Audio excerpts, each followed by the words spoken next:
আসসালামু আলাইকুম বন্ধুরা। তো আজকে আমরা দেখব কিভাবে টেন্ডার রাউটারের পাসওয়ার্ড পরিবর্তন করতে হয়। তো তার জন্য পুরো ভিডিওটা দেখো, আর চ্যানেলে নতুন হয়ে থাকলে অবশ্যই একটা সাবস্ক্রাইব করে দিবেন। তো আপনারা আপনাদের গুগল ক্রোমটা ওপেন করে নেবেন।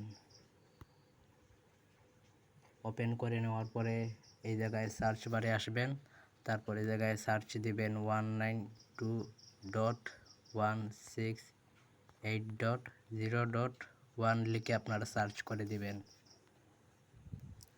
তো সার্চ করে দেওয়ার পরে এই জায়গায় আপনারা আপনাদের লগইন পাসওয়ার্ডটা দিয়ে দিবেন। তো আমি আমার লগইন পাসওয়ার্ডটা দিয়ে দিলাম। তারপর এখান থেকে এই জায়গায় 3 ডট মেনু, এখানে একটা ক্লিক করে দিবেন। আমি দেখিয়ে দিচ্ছি আপনাদের। এই জায়গায় একটা ক্লিক করবেন।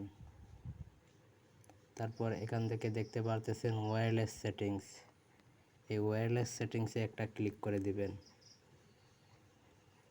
তো আমি ক্লিক করে দিলাম। তো এই জায়গায় নিচে দেখতে পারতেছেন আপনারা ওয়াইফাই পাসওয়ার্ড,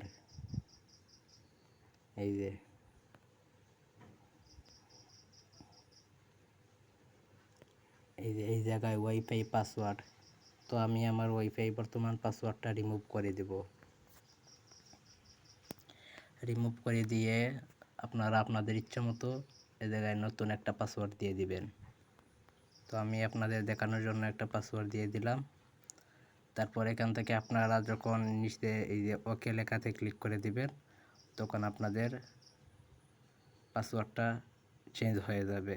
এই জায়গায় ওকেতে ক্লিক করে দেওয়ার পরে আপনাদের পাসওয়ার্ডটা চেঞ্জ হয়ে যাবে। তো আমি আর চেঞ্জ করলাম না। আপনারা এইভাবে আপনাদের ওয়াইফাই পাসওয়ার্ডটা রিসেট করে নিতে পারেন। তো ভালো লাগলে ভিডিওটা একটা লাইক করে চ্যানেলটা সাবস্ক্রাইব করে দিবেন। ধন্যবাদ।